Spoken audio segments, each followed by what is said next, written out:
I've been married to Lisa for over a decade, and we have two kids, Ethan and Mia. On the surface, things seemed perfect. We had the house, the kids, the family vacations, everything that looks good from the outside. But lately, I had been picking up on some strange vibes.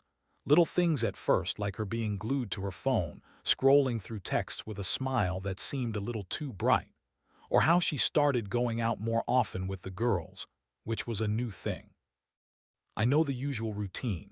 A night out with friends is okay, but Lisa isn't the type to disappear without a trace. It felt off. I brushed it aside for a while, convincing myself it was just stress or maybe she was trying to reconnect with her friends.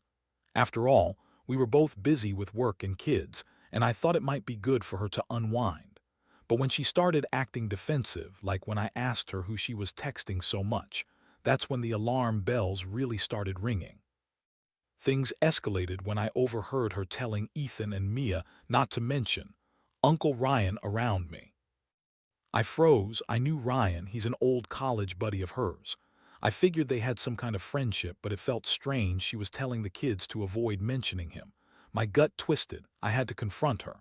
One night after the kids were in bed, I brought it up. I was calm, trying to approach it like an adult. "Hey, Lisa, who's Uncle Ryan? You mentioned him the other day, and it sounded like you didn't want the kids to talk about him." Her face turned pale. For a brief moment, I saw fear in her eyes, but it was quickly replaced by that familiar bitchy deflection. "Oh, it's nothing, just a joke. You know how kids can be." She laughed it off, but it didn't make sense to me. Why joke about someone who's supposed to be a friend? Why tell them not to mention him? The more I pressed, the more she turned defensive. "You're being paranoid. It's just a name. Stop overreacting." She snapped, and I could tell she was getting angry. I felt my heart pounding. I wanted to shake her and scream, but I took a deep breath, reminding myself to keep it together. Over the next few days, I decided to do some digging. I looked over her phone when she left it unattended. I had never done anything like that before, but my gut was screaming. I found text messages that were way too intimate, filled with emojis and inside jokes that made my skin crawl. My heart sank further with each message. It was clear. Lisa was cheating on me. I confronted her again, and this time I had proof. Her reaction was a mix of anger and denial. "How could you go through my things? You don't trust me." She played the victim, turning the narrative around on me. I expected her to admit to it, but she was good at lying. "Ryan is just a friend. We were talking about old times. You're making a mountain out of a molehill." But deep down, I knew it was more than that. I felt the betrayal like a punch to the gut. The woman I had trusted, built a life with, was lying right to my face. I wanted to scream, to shake her, but I just stood there feeling completely betrayed. Every word she said felt like daggers, twisting deeper into my heart. I felt anger build up inside me, but there was also an overwhelming wave of sadness. I had loved this woman, trusted her completely. Now I was standing in the ruins of our marriage, trying to figure out what to do next. As the days passed, I went through a whirlwind of emotions: anger, sadness, disbelief. I couldn't focus on work. The kids seemed to notice something was off. I realized I was living in a nightmare. In those moments of quiet, I would replay our memories in my head, trying to find a sign that I missed, something that could have warned me about this betrayal. But as I lay in bed at night, staring at the ceiling, I knew I had a decision to make. Did I want to fight for my marriage, or was it time to cut my losses and walk away? I felt like I was at a crossroads, and I had to choose the right path for myself and the kids. The weight of that decision sat heavy on my shoulders as I tried to navigate the chaos that was my marriage. The days turned into a blur of confusion and heartbreak. I tried to keep things together for Ethan and Mia, but inside I felt like I was unraveling. Lisa acted like nothing had changed. She continued her routine, smiling and laughing with the kids during the day, while I was left in a haze of betrayal at night. It was maddening. I would watch her interact with them, and I wanted to scream, "How can you be so normal when you're lying to me?" I found myself replaying our history over and over in my head. The vacations we took, the sweet moments we shared, the times I supported her through thick and thin. Was it all a lie? I couldn't shake the feeling that I was living in a twisted version of our life, like I was in a movie where the protagonist is utterly oblivious to the betrayal happening behind the scenes. One evening, while Lisa was out with her friends, I decided to dig deeper. I knew I had to get to the bottom of this. I sat down at my computer and started searching for any signs of Ryan. I found his social media account and saw how he was connected to Lisa, all the photos of her and him together, smiling, looking too cozy for comfort. I felt sick to my stomach as I scrolled through the pictures. It was all there, laid out in front of me like a cruel joke. I stumbled upon a post where Lisa had tagged him in a photo taken just a few weeks ago. They were at a bar, laughing, with drinks in hand. My heart raced. I felt the rage bubbling to the surface. I thought about how she had likely lied about where she was that night. I couldn't help but wonder how many times she had done that. How many times had I trusted her when she was out, thinking she was with friends while she was with him? That night, I decided to take action. I started planning my revenge. I wasn't going to let her get away with this without knowing the full extent of the pain she had caused me. My mind raced with ideas. I wanted her to feel the consequences of her actions. The next day, I played it cool. I pretended like everything was normal. We had a family outing planned to go to. Local fair. Lisa was excited and I forced a smile as I went along with it. Inside, I was dying. When we arrived at the fair, I noticed Lisa was still glued to her phone, checking messages. I felt a fire ignite in me. Why couldn't she just put it down and enjoy the moment? As the kids ran off to play games, I pulled Lisa aside. "Hey, can we talk for a minute?" I asked, trying to keep my voice steady. She looked at me with those wide eyes, a flicker of apprehension crossing her face. "What's up?" I took a deep breath. "I just want to know how you would feel if I were to go out and hang out with an old friend, someone you didn't know about." I watched her face closely, looking for any telltale signs of guilt. "Why would you even say that?" She shot back, her defensiveness kicking in. "That's ridiculous. Are you trying to accuse me of something?" I could see the panic rising inside her and it fueled my resolve. "No, I'm just curious. What if I was? What would you think?" I pressed. She rolled her eyes, a tactic I was becoming all too familiar with. "Honestly, I wouldn't care as long as you were honest with me, but that's not what you're doing, is it?" I kept my expression neutral, but inside I was screaming. The audacity, the sheer nerve, I wanted to scream, "You're the one who's been dishonest." Instead, I just nodded and let it go for now. As the day went on, I kept my distance from Lisa. I felt good knowing I had a game plan, that I was finally taking control of the situation. While she was busy chatting with her friends, I pulled out my phone and sent Ryan a message. It was brief but loaded with implications. "Hey, we need to talk. I know what's been happening." I hit send, my heart racing. I knew I was crossing a line, but I needed him to feel the weight of what he'd done. I wanted him to know that I wasn't going to sit back and let him just waltz into my life and take my family away from me without a fight. Later that night, when we returned home, I felt a bit lighter. At least now I was actively doing something about my pain. I was no longer just the victim in this situation. I was ready to confront both of them, to expose the truth of their betrayal. But what would I say? How would I handle their responses? I didn't know yet, but I was determined to figure it out. That night, as I lay in bed beside Lisa, her back turned to me, I felt a mixture of anger and sorrow. I was tired of lying next to the person who had hurt me so deeply. The emotional toll was exhausting, and I needed to bring this to a head soon. I had a plan, and I was ready to make it happen. No more hiding, no more living in denial. The truth was coming out, and I would ensure Lisa understood the impact of her choices. The next few days were a blur of anticipation and anxiety. I kept replaying my message to Ryan in my head, wondering how he would respond. Part of me wanted him to ignore me, to let me stew in my anger, but another part of me craved confrontation. I needed him to understand that he wasn't just some faceless guy. He was a real person tearing apart my family. One afternoon, while I was at home with the kids, I finally heard back from him. The message popped up on my phone and my heart skipped a beat.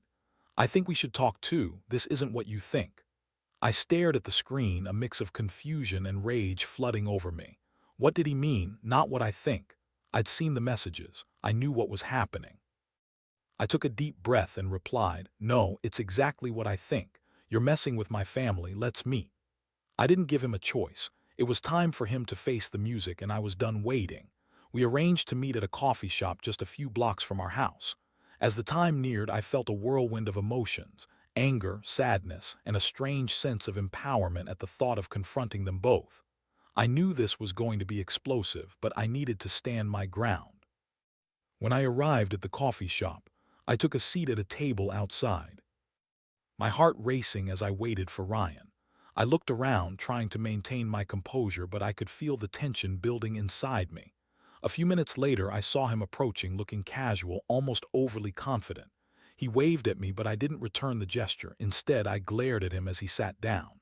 "Hey," he said, flashing a smile that made my skin crawl. "What's going on? Lisa said you wanted to discuss something." I leaned forward, my voice low and intense. "Yeah, I do. I know about you and Lisa. I've seen the texts. I know you've been seeing her behind my back." His smile faltered for a moment, and I could see a flicker of guilt in his eyes. "Look, it's not what you think," he started, raising his hands defensively. "Stop," I interrupted, feeling the anger boiling over. "I'm done with the excuses. I've seen enough to know what's going on. You think it's harmless, but you're tearing my family apart. You think you can just swoop in and take my wife, and I'm supposed to sit back and let it happen." Ryan shifted in his seat, looking uncomfortable. "I didn't mean for it to go this far. We're just friends, and Lisa—" I cut him off again, my voice rising. "Just friends? Do you think I'm stupid? She told our kids not to mention your name around me. You think that's the behavior of just friends? You are sleeping with my wife." The weight of my words hung in the air, and I could see Ryan's bravado crumbling. "Look, I didn't want any of this to happen. Lisa and I—" "Lisa and you what? What kind of man sleeps with another man's wife and claims ignorance?" I snapped, leaning back in my seat, trying to control my breathing. "You're just as guilty as she is. You can't play the victim here." He opened his mouth to respond, but I could see he was floundering for words. Finally, he muttered, "I never meant to hurt you. I thought Lisa was unhappy." "Unhappy? You think that justifies your actions? You have no idea what we've built together. You're just a temporary thrill for her, and you don't even realize it." At that moment, I was hit with a wave of realization. I was just angry at Ryan. I was furious at Lisa for putting both of us in this situation. I could feel the tears welling up in my eyes as I thought about how much I had trusted her, how much I had sacrificed for our family. Ryan looked at me with a mix of pity and guilt, and I could feel my resolve strengthening. "You need to leave her alone," I said, my voice steady now. "I'm going to confront Lisa, and you need to stay out of it. If you have any decency left, you will back off." He nodded, looking defeated. "I will. I didn't want it to end like this." "Then don't be an idiot and let it happen again," I shot back, standing up from the table. "I don't want to see you around my family ever again." I walked away, feeling both victorious and hollow. I was finally taking a stand, but the reality of my situation was still looming large. I had to confront Lisa next, and I knew it was going to be the hardest part of this whole ordeal. When I arrived home, I found her in the living room, laughing and playing with the kids. At that moment, I felt a pang of sadness. This was the woman I had loved, the mother of my children, and she was standing there, completely unaware of the storm that was about to hit her. "Can we talk?" I asked, my voice steady. She looked up, surprised, her laughter fading as she sensed the tension. "Sure, what's wrong?" I took a deep breath, preparing myself for the confrontation ahead. It was time for the truth to come out, and I was ready to confront Lisa about everything. The lies, the betrayal, the affair with Ryan.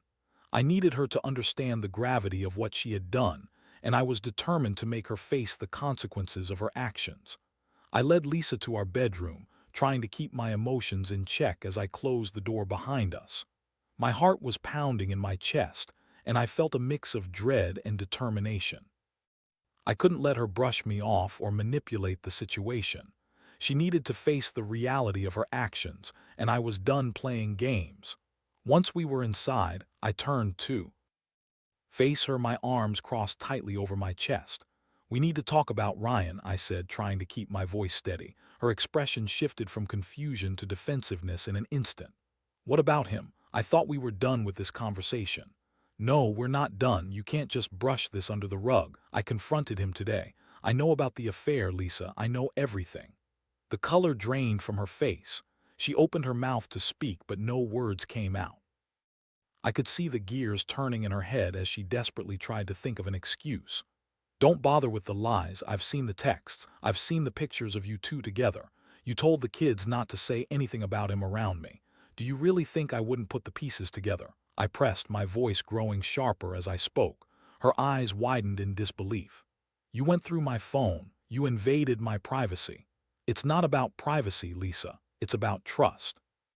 You've broken that trust by sleeping with someone else. How could you do this to me? She looked away, her jaw tightening. You don't understand. Things haven't been great between us for a while. I felt lonely. Lonely? I echoed, incredulous. So that justifies sleeping with my friend. You couldn't have come to me and talked about how you felt. You had to go behind my back. Her lips pursed as she searched for the right words.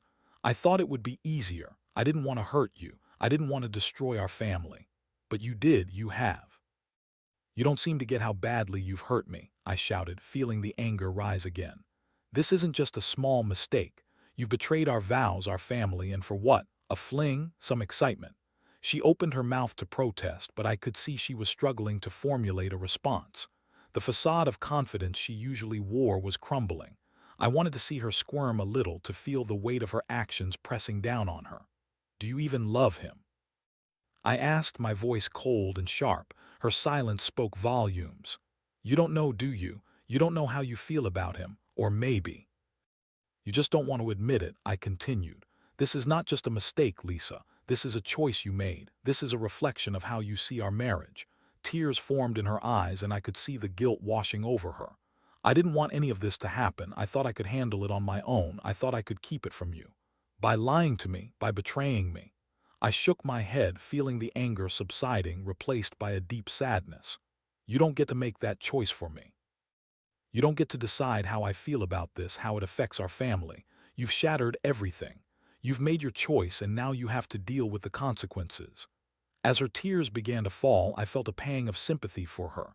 I knew I should feel anger over what she had done, but seeing her break down in front of me was almost too much to bear. I wanted to scream and cry all at once. What do you want from me? She finally asked, her voice trembling. I want honesty. I want you to understand how deeply you've hurt me and how this affects the kids. You need to decide if you want to try to fix this or if you want to walk away. I paused, feeling the weight of my words. But know this, if you choose to stay with Ryan, then we're done. I won't be a second choice. I deserve better. The silence between us felt like an eternity. I watched as her expression shifted from anger to despair. I love you, she whispered, but it sounded hollow, almost desperate. I didn't mean for any of this to happen. Love doesn't betray, I shot back, my voice firm. Love doesn't lie to the person you've committed your life to.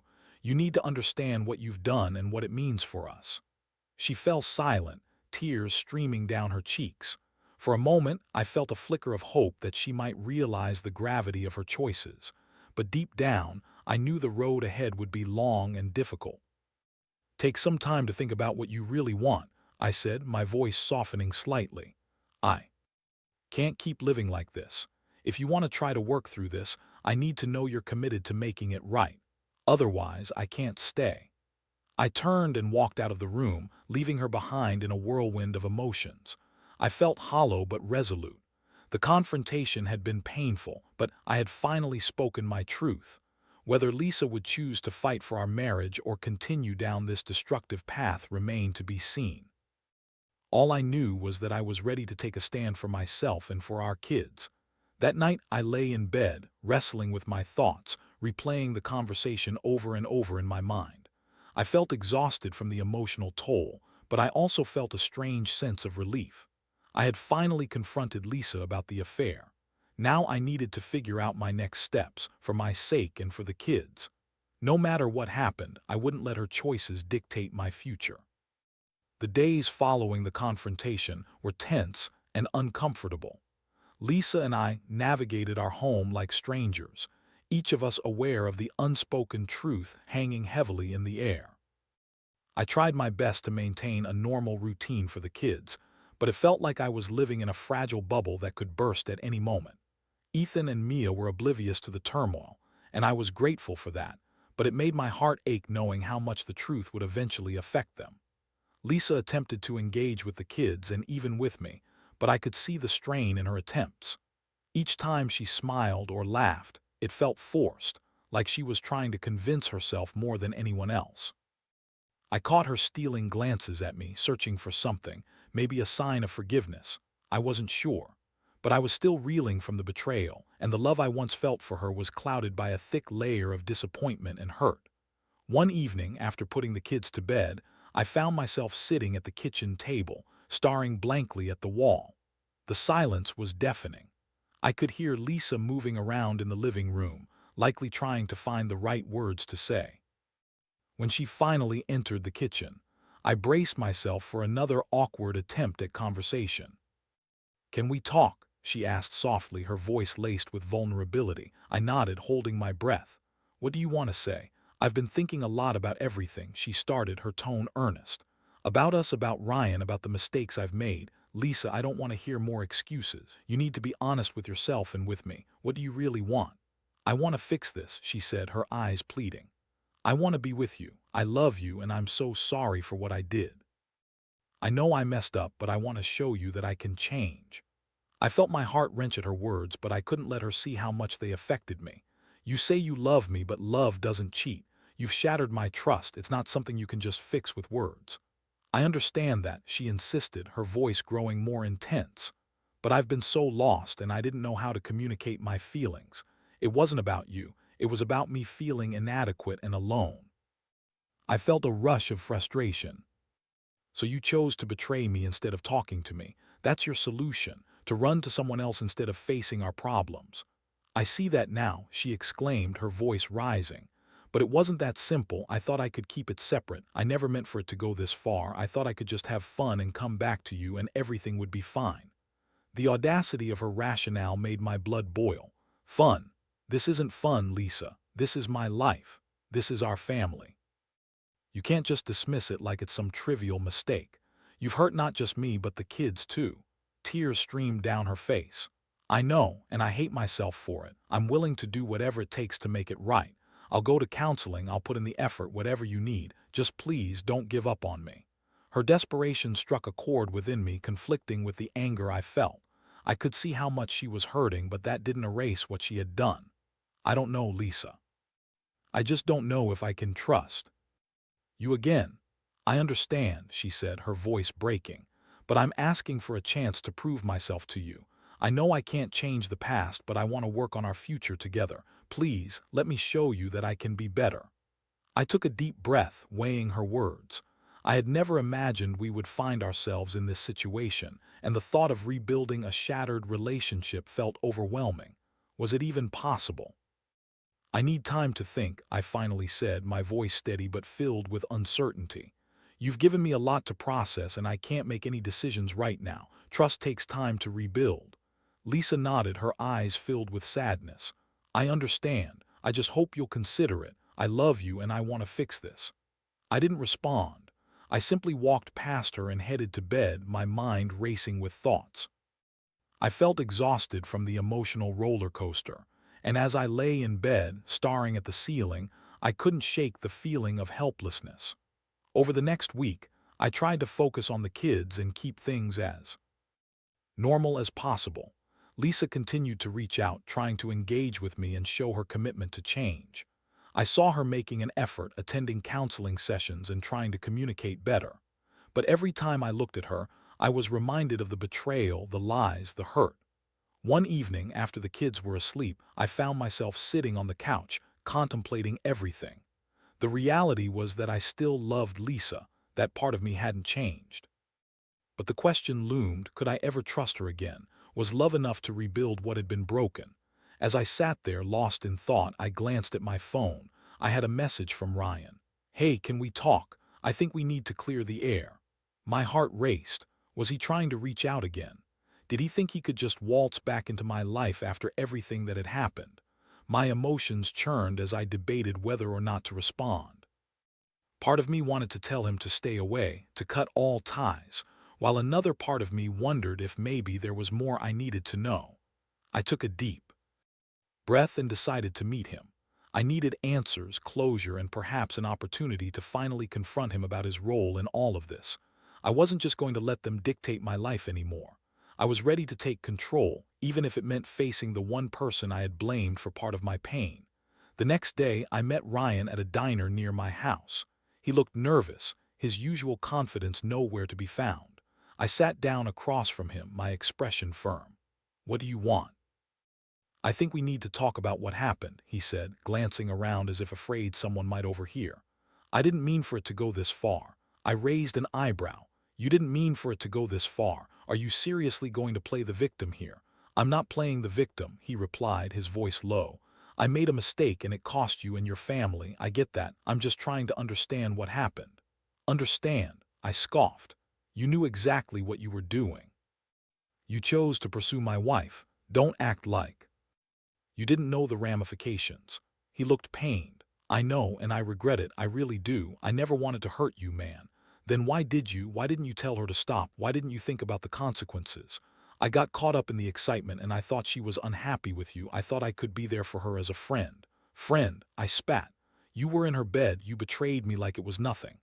"I know, and I'm sorry. I won't contact her again.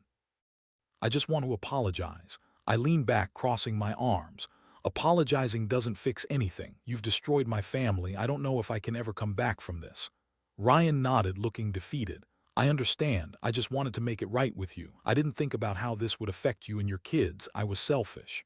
"Selfish is an understatement," I replied coldly. "You've jeopardized everything and now I'm left to pick up the pieces." "I'll step away." "I promise," he murmured, looking genuinely remorseful. "I just wanted to tell you that I'm sorry." "Just stay away from us, from my family," I said firmly. "This ends now."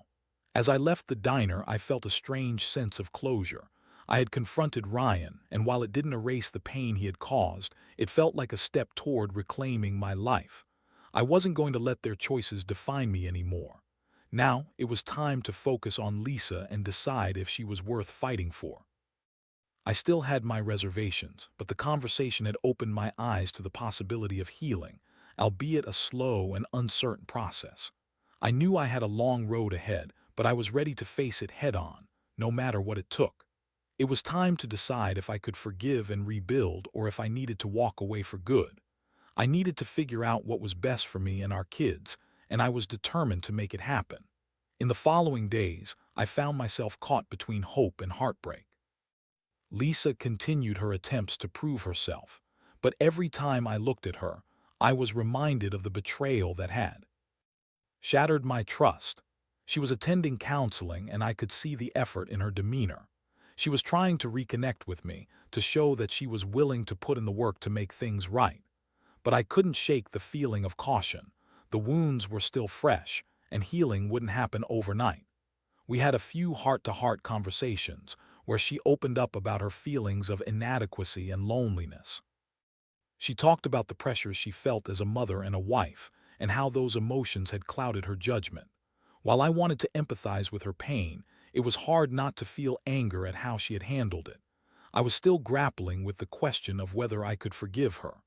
One afternoon, as we sat together in the living room while the kids played outside, I decided to be honest with her. "Lisa, I know you're trying and I appreciate it. But I need you to understand something. Rebuilding trust isn't just about saying the right things. It's about consistent action and transparency. I need to see that you're committed to us, not just for now, but for the long haul." She nodded, her expression serious. "I get that. I know I've hurt you and I'll do whatever it takes to show you that I'm committed to our family. I'm so sorry for everything." "Sorry isn't enough," I replied, my voice steady. "You chose to betray me, you broke our vows. It's going to take time for me to process everything and figure out if I can trust you again." "I understand," she said, tears glistening in her eyes. "I'll give you all the time you need, but I want to fight for us. I love you and I want to be a better person for you and for our kids." It was painful to see her cry, knowing that I had contributed to her sadness, but I had to stay firm. "I love you too, but love doesn't erase what has happened. I need to see real change and commitment." As the weeks passed, we began to find a new rhythm. Lisa started involving me more in her counseling sessions, asking me to join her for a few so we could work on our communication together. I found it helpful to have a neutral party guiding the conversation, and it allowed me to express my feelings without fear of escalating tensions. Slowly, we began to peel back the layers of our relationship. I shared my fears, the feelings of betrayal, and the uncertainty that lingered in the back of my mind. She, in turn, spoke about her struggles, her insecurities, and the reasons she had veered off course. Through all the pain, I began to see a glimpse of the woman I had fallen in love with, a woman who was willing to fight for our family, not just out of guilt but out of genuine love. But the road to recovery was not linear. There were days when I would find myself flooded with emotions, memories of the betrayal surfacing unexpectedly. I would feel anger and sadness all over again. It led to arguments, long discussions that sometimes spiraled into emotional breakdowns. Each time, we would struggle to find our way back to each other, but somehow we always managed to reconnect, albeit with a bit more understanding and compassion. One evening, I found myself sitting on the porch, watching the sunset while the kids played inside. Lisa joined me, and we sat in silence for a while, each lost in our thoughts. Finally, she broke the silence. "Do you think we can ever truly move past this?" I sighed deeply, feeling the weight of her question. "I think we can if we both commit to it, but it's going to take time. I need to see that you're serious about this. It can't be just words." She reached for my hand, a gesture that felt both comforting and filled with apprehension. "I promise I'm serious. I'll do whatever it takes to show you that. I want our family to heal. I want us to heal." As I looked at her, I could see a flicker of the genuine love we once shared. I also felt a sense of hope creeping back in.